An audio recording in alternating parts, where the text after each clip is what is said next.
Oh, hello there. My name is Chris Shackman. I am the co-founder and co-CEO of Five Elephant Coffee Roastery in Berlin, Germany. Today we are going to talk a little bit about the Kamagogo AA that we sourced and is being used for the high density project. This was the last coffee that I cupped before COVID caused lockdowns. So I was there at the end of February cupping this coffee, and we knew instantly that we wanted to have it. So this is a clean Kenya coffee with a classic cup profile. So the notes we're getting are dried cranberry, hibiscus, a lot of red grape. And when we talk about Kenyan coffee, it's generally a wash process. This is the same as a typical wash process from Kenya. So we know that it has a long shelf life because of the water activity and just inherently how they produce coffee in Kenya. The cell structures hold up much better than, let's say, a coffee that does not spend as much time in water when it's being processed. So the first 24 hours are spent entirely soaked in water, and then it's also fermented for 12 to 36 hours in tanks. So the first 3 or 4 days of its life outside of the cherry are spent homogenizing in water.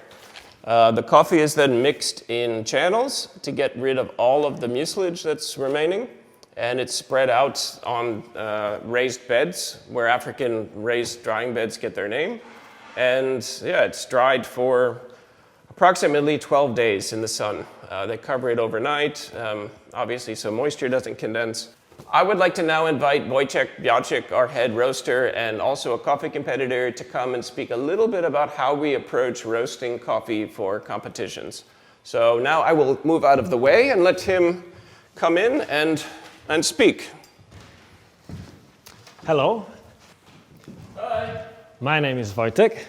I'm head roaster here in Five Elephant, and I wanted to introduce you a bit to roasting Kamagogo AA. So this coffee is slightly different from other Kenyans we had so far this year.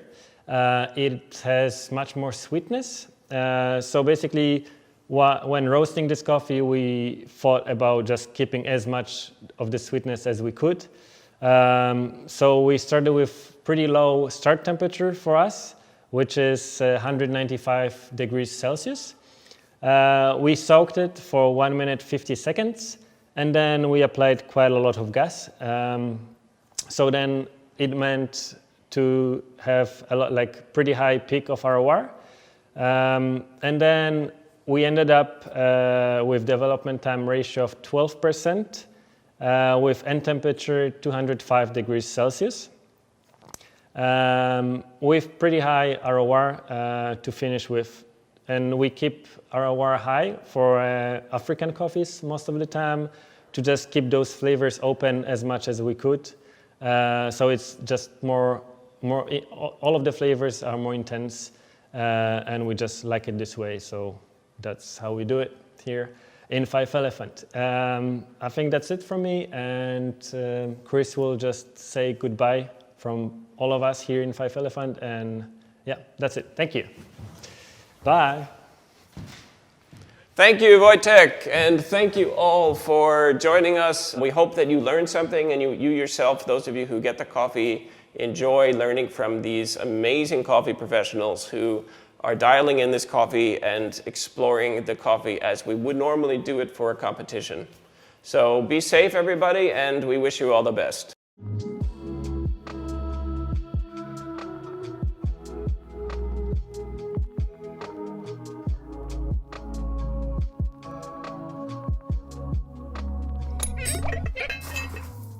Hi, I am Stefanos Domatiotis, World Brewers Cup champion and many times World Finalist in Coffee Championship.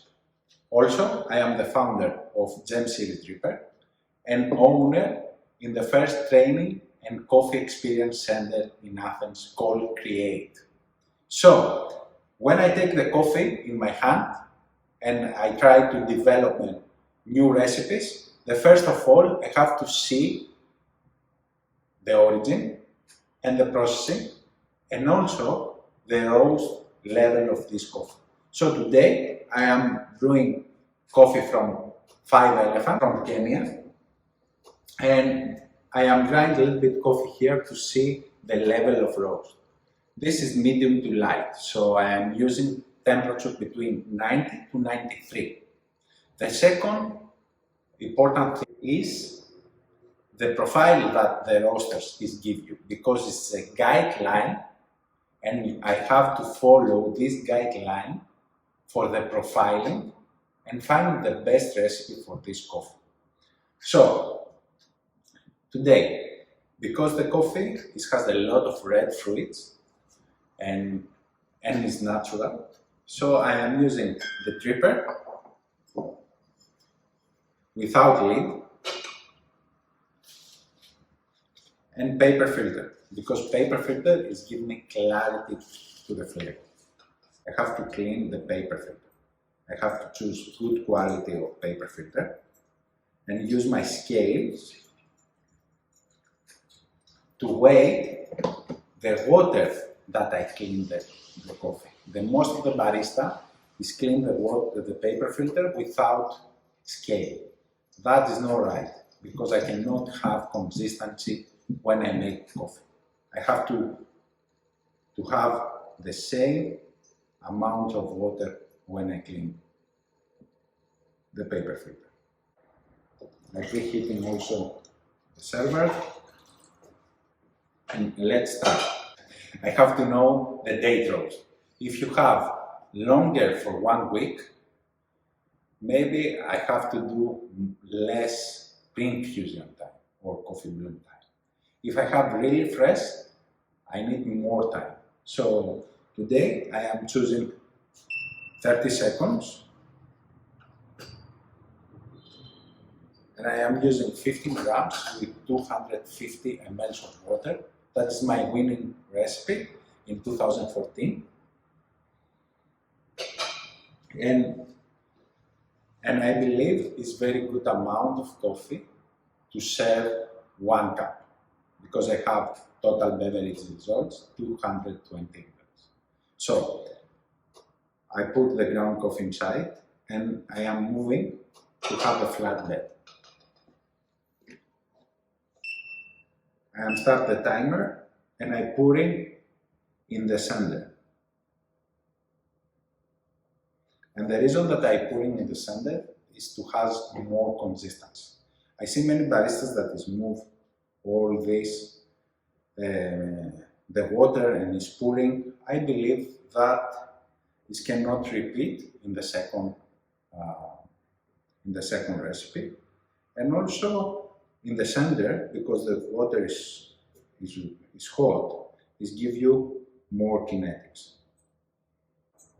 So my first pour, as you see, I go a little bit fast to create the environment with stable temperature. My second pour, stop it in 180, and I continue to 220.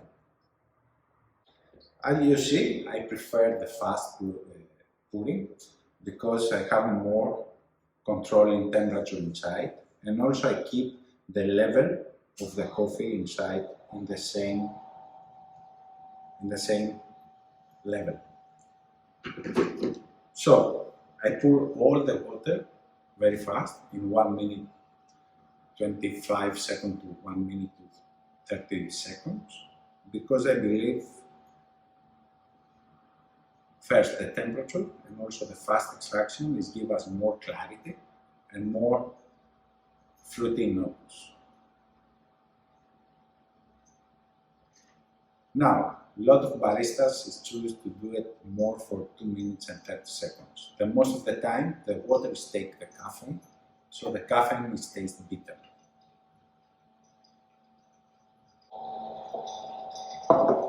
Okay, so the total brew time is 2 minutes and 20 seconds. And now, let's smell it. Wow, it smells fantastic. A lot of blackberries, cherries, and let's taste.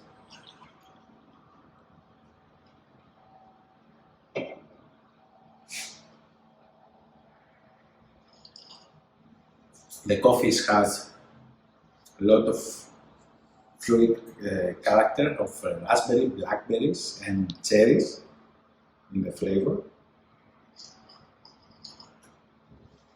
Acidity is bright, reminds me a lot of citrus note, like a grapefruit. The body is medium and very juicy and very smooth, very clean aftertaste. It's an amazing cup. So I hope to enjoy and help you to brew like champion, guys. Bye from Athens.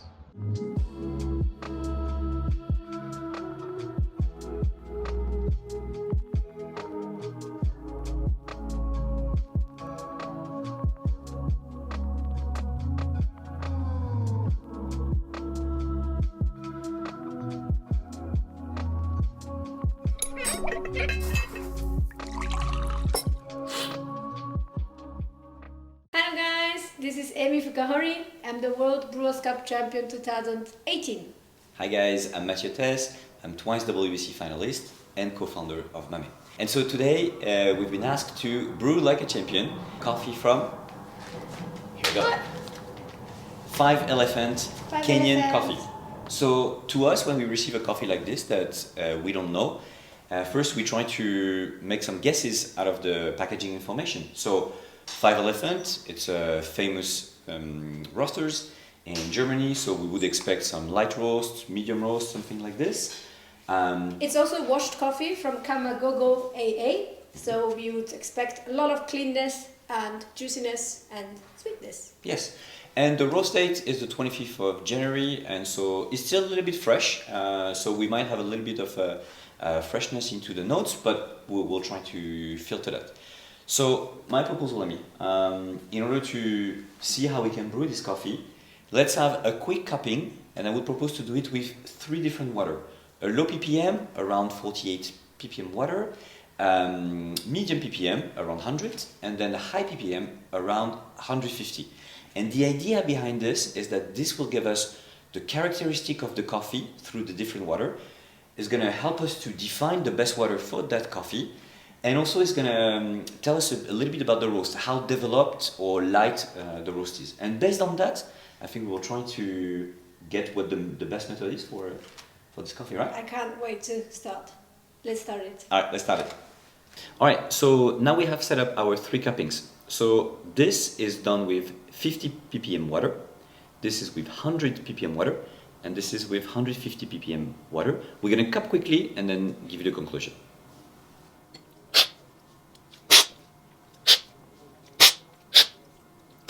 So what do you think, Amy? So to me, I think this one, having a lowest ppm, is very juicy and bright and still sweet. Yeah. And in the middle, you have a nice package of juiciness, so acidity, sweetness, and also floral notes. And when you go to 150 ppm, which is the highest ppm here among the 3, you have a lot of sweetness, but lacks a bit of a juiciness and an acidity. Yeah. Yeah, so I think from this roast, it's definitely in between those. I think if you're more into the sweetness, you would go to low ppm. If you like a bit more complex, maybe with those floral notes that are pretty nice, we go there. So the truth is probably in Somewhere between. in the middle. Yeah, somewhere in the middle, right?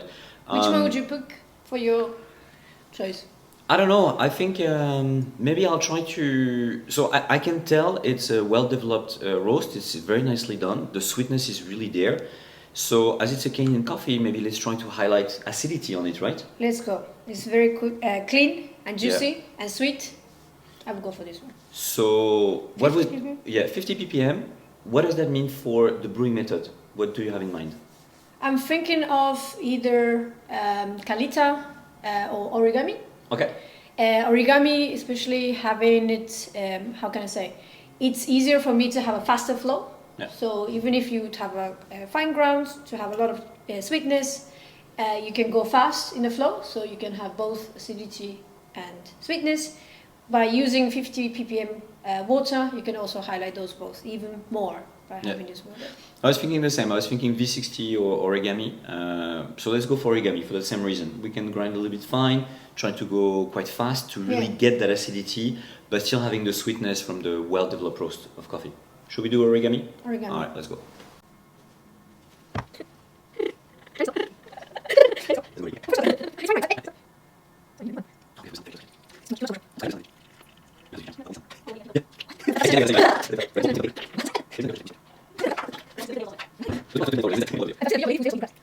So, okay, Mathieu, I've brewed this coffee for you. Yeah. Can you tell us the recipe? Yes, so 14 grams of relatively fine grind coffee. So when I say fine, I would say finer than you usually V60. We use Comandante for people who have Comandante, and I think you put 15 clicks. Yes. Yeah, so that's really fine for a normal V60, but here we're using origami. So the idea is fast flow, even though it's fine, to really get maximum from the extraction. And let's see how it goes. It already looks very good. Yeah, it does smell different than from the cupping. So we took the 50 ppm water. We wanted to highlight those sweetness and like heavy notes, but it already smelled like those floral notes that I also liked. We managed to capture this. Yeah, so I'm excited. Let's see. The extraction was 2 minutes, which is relatively fast. That was the aim of choosing origami. And 93 degrees. Yes. Cheers.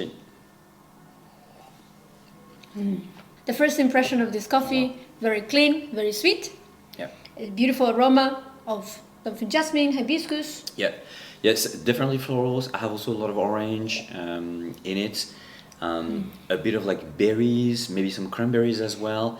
But now the acidity is really very bright, so I think the origami really works very well in this, highlighting the acidity. Beautiful. I think we have it. We have the recipe. Yes. All right. Great. So to wrap it up, 50 ppm water, 40 grams of coffee. 1/4. 1/4, relatively fine grind, so finer than V60. 200 ml of water, 93 degrees, in around 2 minutes. So I took blooming phase of 30 seconds and then straight in the center, very simple, and under 2 minutes on origami. And then you can enjoy beautiful, juicy, sweet, floral cup. Thank you very much, 5 Elephant. Yeah, and thank you, Barista Online. That's amazing. That's really nice. And yeah, thanks, 5 Elephant. Beautiful coffee.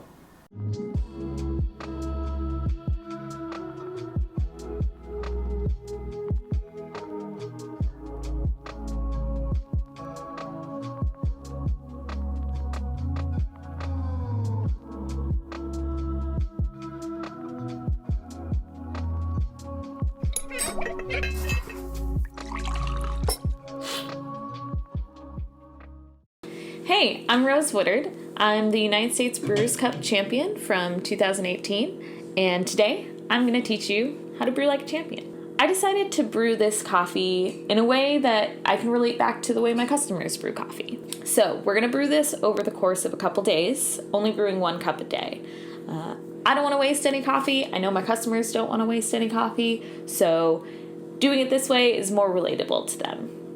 So, for the equipment that you're going to need today, first and foremost, of course, we need our coffee from 5 Elephant. I'm very excited to open this up and start to mess with it a little bit. We're also going to need a grinder, some filters, and for our brewing equipment, I'm actually going to be using a Kalita Wave. I prefer to use the glass Kalita because 1, it looks really nice, and 2, I think the glass actually kind of retains heat a little bit better than the metal one. I also have a scale here. It's a gram scale that also is able to time for me. So if you don't have a scale that has a built-in timer, you'll also need a timer on the side. I usually just use my phone. Cool. We'll also need a notebook to keep track of our brews. And last but not least, we need water and a kettle. All right, I'm very excited for this coffee. Honestly, I don't even know how to open this package without tearing it apart, so let's see how that goes. No, that's not gonna happen. Luckily, I have all sorts of knives behind me. But I'm just gonna use the scissors. Let's jump to the final brew recipe real quick, then I'll talk about how I got there. Ultimately, I ended up using 21 grams of coffee for 320 grams of water, making my brew ratio about 1 to 15.2. You may have noticed I no longer have my fancy scale with the built-in timer. Turns out it was broken, so we're sticking with the phone timer. Don't forget to pre-wet your filter and in turn preheat your brewer. I have my electric kettle set to 210 degrees, but if you're using a stovetop kettle, I recommend letting it reach boil and then taking it off the heat for about 30 seconds before brewing with it. I ended up grinding my coffee at setting number 22 on my Encore, but everyone's grinder is different. So I would recommend maybe starting at the middle point of your grinder's settings and adjusting based on taste. Now, I use the same number of pulses and the same pour pattern for pretty much every type of pour over. It's like my old reliable brew recipe that I always know is going to be consistently tasty. It consists of 3 even pours, each poured over the course of 30 seconds, and allowing the water to drain for 30 seconds in between each pour. Since we are using 320 grams of water here, and that doesn't quite divide evenly by 3, our first 2 pours will weigh 105 grams each, and the final pour will weigh 110. I made a nifty little graph here to show you when to pour to what total brew weight. I always keep my pour pattern pretty simple, starting in the middle and spiraling out as far as I dare without ever touching the edges of the filter, and then spiraling my way back into the middle. It's important that you take the full 30 seconds to pour each pulse because it provides just the right amount of agitation. And as soon as you finish your final pour, give the brewer a gentle swirl to collect any grounds that may have gotten caught on the filter and to get your brew bed perfectly level for the final drawdown, which should ideally take about 3 minutes and 40 seconds.